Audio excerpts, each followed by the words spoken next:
찬송가 96장 찬송하시겠습니다.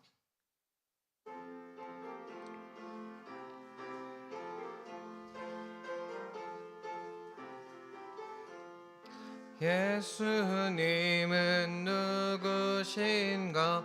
우는 자의 위로와 없는 자의 풍성이며 천한 자의 높음과 잡힌 자의 노임되고 우리 기쁨 되시네.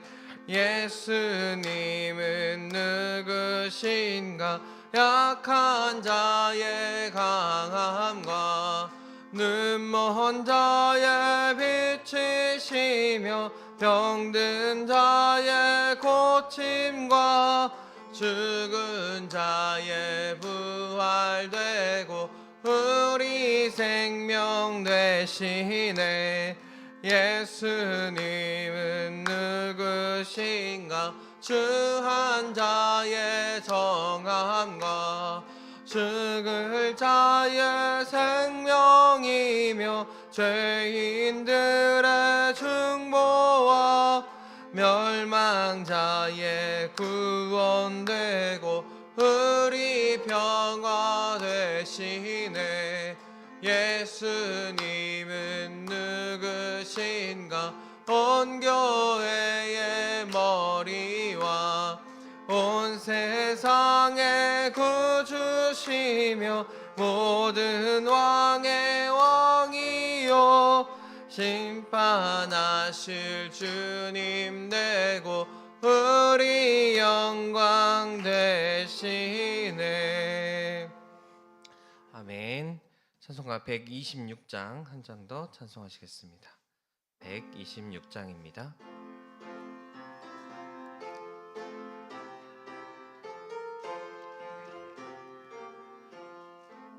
헌사 찬송하기를 거룩하신 구주께 영광 돌려보내세.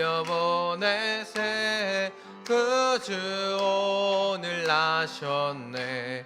크고 작은 나라들 기뻐 화답하여라. 영광 받을 왕의 왕 베들레헴에 나신 주.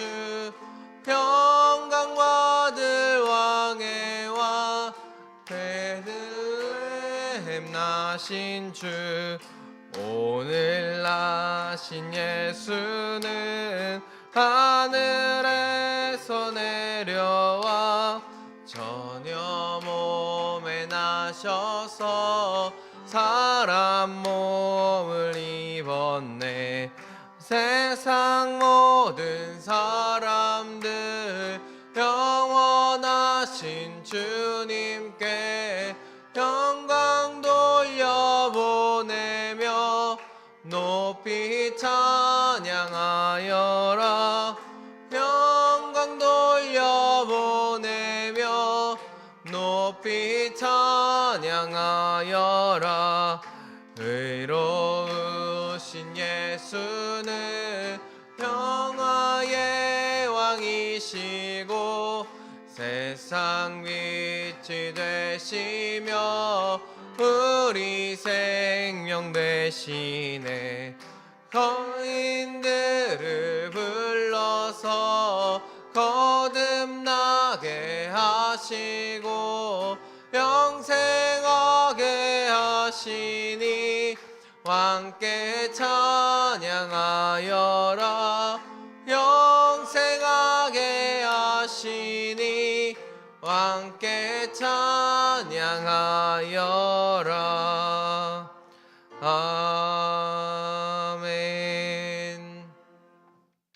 오늘 함께 오신 말씀은 누가복음 1장 31절부터 32절까지 말씀입니다.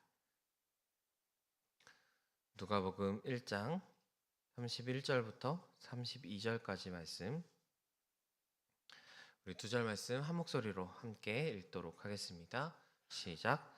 보라, 내가 잉태하여 아들을 낳으리니 그 이름을 예수라 하라. 그가 큰 자가 되고 지극히 높으신 이의 아들이라 일컬어질 것이요 주 하나님께서 그 조상 다윗의 왕위를 그에게 주시리니. 아멘. 오늘도 주님이 주신 이 귀한 하루를 은혜로 살아가시는 여러분들 되시기를 축복합니다. 우리 대림절을 지나면서 예수님의 탄생에 대한 이야기들을 계속 나누고 있습니다. 오늘은 필사집 22페이지에 나오는 오늘 이야기를 가지고 은혜를 나누고자 합니다. 예수 하나님께서 마리아에게 예수님의 탄생을 이야기하시면서 네가 이제 아이를 뵐 거다, 흔히 수태고지라고 하는 이야기만 하신 게 아니라 이제 이 누가 누구를 낳는지 또 그 이름을 하나님께서 명하시는 장면이 오늘 본문이 되겠습니다. 31절 말씀에 보면 세 가지 미래에 대한 일들을 이야기하시는데 잉태하여 아들을 낳으리니 예수라 하라, 이렇게 아직 이루어지지 않은 세 가지 일을 연달아 언급하시면서 이렇게 언급하시면서 그 미래의 일이 반드시 이루어질 이름을 하나님께서는 분명하게 이야기하고 계십니다. 예수라는 이름은 여호수아, 구약의 여호수아라는 이름과 같은 의미로서 여호와는 구원이시다, 구원자라는 뜻을 가지고 있는 이름입니다. 사실 우리에게는 예수님 하면 딱 떠오르는 그 한 분, 딱 예수님밖에 없지만 당시에 예수라는 이름은 굉장히 흔한 이름이었다라고 합니다. 사해 근처에서 발견된 1세기 유대 재판 기록을 살펴보면 남편 이름이 예수인데 시아버지 이름도 예수예요. 아들 이름도 예수인 기록이 있다고 합니다. 헬라어로 구약 성경까지 모두 번역한 70인역이라는 헬라어 성경이 있는데 이것을 번역한 사람의 유대 학자 3명의 이름이 70여 명 중에 유대 학자 이름 3명이 예수라는 이름을 가지고 있습니다. 또 당시에 역사가로 유명했던 요세푸스라는 사람의 글에, 역사를 쭉 기록한 글에 의하면 약 20명의 예수가 등장한다고 합니다. 얼핏 20명의 예수가 등장한다고 하면 뭔가 사이비 교주 같은 사람들이 막 등장할 것 같지만 사실은 그 당시에 그만큼 예수라는 이름이 많았다라는 것이죠. 이렇게 이름이 많았던 이유는 이들이 살아가면서 그 이름 안에 자기가 자녀가 태어나면 소망을 담았기 때문이에요. 메시아, 구원자가 우리에게 올 것을 좀 기대하면서 이 아이가 구원자다 이런 의미가 아니라 우리에게 구원자가 빨리 오셨으면 좋겠다라는 의미로 계속 예수라는 이름을 붙였다라는 것이죠. 그래서 우리에게 예수라는 이름은 굉장히 중요한 것 같지만 사실은 오늘 본문 말씀에 31절에 이름을 예수라라는 말씀은 사실 그렇게 막 놀랍고 신기한 일이 아닙니다. 그래서 하나님께서는 이 이름에 대해서 한 가지 덧붙여서 아주 자세하게 설명하기 시작하십니다. 오늘 32절 말씀 우리 한 번 더 같이 한번 읽어보겠습니다. 그가 큰 자가 되고 지극히 높으신 이의 아들이라 일컬어질 것이요 주 하나님께서 그 조상 다윗의 왕위를 그에게 주시리니. 아멘. 예수님에 대해서 세 가지를 언급하십니다. 첫 번째는 큰 자가 되고라는 말씀입니다. 예수님께서는 큰 자라고 이야기하십니다. 헬라어로 메가스, 우리 영어로 보면 메가라고 해서 어마어마하게 큰 것을 의미하는 의미로 나중에 영어로 되어지는데 이 말씀은 오늘 우리가 다 알진 않았지만 누가복음 1장의 15절에 보면 요한에게도 하나님께서 하시는 말씀입니다. 요한에게는 근데 주 앞에서 큰 자라는 어떤 단서가 붙어 있고요. 오늘 예수님께는 그 자체로 큰 자, 그냥 예수님 자체가 어떤 조건도 없이 큰 자다라고 하나님께서는 이야기하고 계십니다. 예수님은 그 누구하고도 비교할 수 없는 위대하신 분, 그 누구하고도 어떤 비교로 인해서 큰 분이 아니라 그냥 예수님 자체가 하나님이시면서 큰 분, 이렇게 살아가면서 점점 커져가는 그런 분이 아니라 이미 그분은 큰 자로서 너에게 오시고 큰 자로서 이 땅 가운데 오시는 분이다 라는 것을 하나님께서 이야기하고 계십니다. 두 번째로 이야기하시는 것은요, 지극히 높으신 이의 아들이다 라고 일컬어질 것이다 라고 이야기합니다. 첫 번째 큰 자가 능력에 관한 이야기였다면 두 번째 이 높으신 이의 아들이라는 이름은 신분에 관한 이야기가 되겠습니다. 하나님의 아들이다 라고 이야기하시는 것인데 비록 지금 마리아의 몸을 통해서 이 땅에 오시는 분, 어떻게 보면 물론 그 잉태하는 과정은 좀 놀랍지만 잉태하여서 낳는 과정은 사람의 과정과 같기 때문에 이 낳으시는 분이 그냥 사람의 과정, 어쩌다 놀랍게 생기긴 했지만 여전히 사람의 가정을 통해서 오기 때문에 사람과 똑같은 모습으로 똑같은 어떤 신분으로 인정되어질 수 있지만 하나님께서는 그 가정 가운데 아니 사람의 아들이 아니라 이분은 하나님의 아들이다라고 분명하게 이야기하고 계신 것이죠.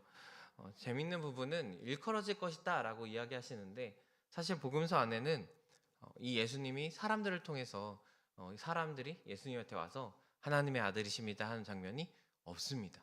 사람들이 예수님한테 하나님의 아들이라고 이야기하지 않아요. 오히려 복음서를 보면은 예수님이 하나님의 아들이라고 일컬어진 부분이 딱 두 부분이 있는데요. 딱 그 첫 번째 부분은 요한에게 세례를 받을 때 하늘에서 음성이 들리죠. 사랑하는 내 아들이다. 나중에 이제 예루살렘에 입성하시면서 이제 변화사 사건에서 하늘에서 또 음성이 들리는. 그러니까 두 번 다 하나님께서 예수님께 말씀하시고 하나님께서 예수님을 일컬어 이야기하시는 장면으로 등장하게 됩니다.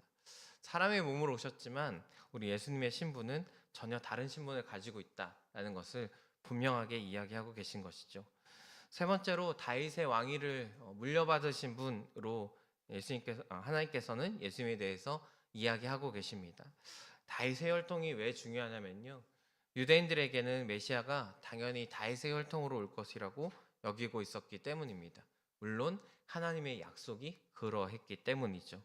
그래서 예수님은 이 다윗의 혈통으로 오신 분이다. 지금 성령으로 잉태하였지만 분명히 예수님은 그 하나님께서 약속하신 그 약속을 성취하시고 이루시는 분이다. 즉 너희가 기다리고 기다렸던 메시아가 드디어 이제 임하게 되었다라고 하나님께서는 말씀하고 계십니다. 메시아를 갈망하던 이들에게 자녀에게 그 소망을 담아서 예수라고 불렀던 이 유대인들에게 그 소망의 날이 드디어 찾아왔음을 하나님께서는 이 마리아에게 이야기하고 계신 것이죠. 우리에게도 예수님이 오셨습니다. 그리고 우리에게 영원한 소망이 되어 주신 줄로 믿습니다. 세상에서는 긍정의 힘을 많이 이야기합니다. 긍정적인 사고를 가져라, 좋게 생각을 하면 안 될 일도 잘 된다라고. 하지만 잘 생각해 보면 그것은 그냥 생각일 뿐이거든요. 어떤 것을 의지하거나 확고한 어떤 것을 붙잡는 것이 아니라 단순히 그렇게 생각해 보고 내 마음을 바꿔라 라는 정도의 의미입니다. 그러나 우리가 가지고 있는 소망은 또 우리가 가져야 될 소망은 헛된 것이나 공허한 것이나 어떤 형체가 없는 무의미한 일이 아니라 분명한 확신 그리고 분명한 소망을 붙잡는 일입니다. 그것이 예수님을 붙잡는 일인 줄로 믿습니다. 오늘 우리의 소망이 헛된 그냥 허공에 외치는 잘 될 거야라는 막연한 소망이 아니라 예수님을 통해서 우리의 삶이 변화되어지고 또 예수님을 통해서 우리의 삶이 살아나고 다시 한번 나아갈 수 있는 확실한 소망을 붙잡는 오늘 우리의 삶이 되어지기를 축복합니다. 기도하겠습니다. 하나님, 오늘도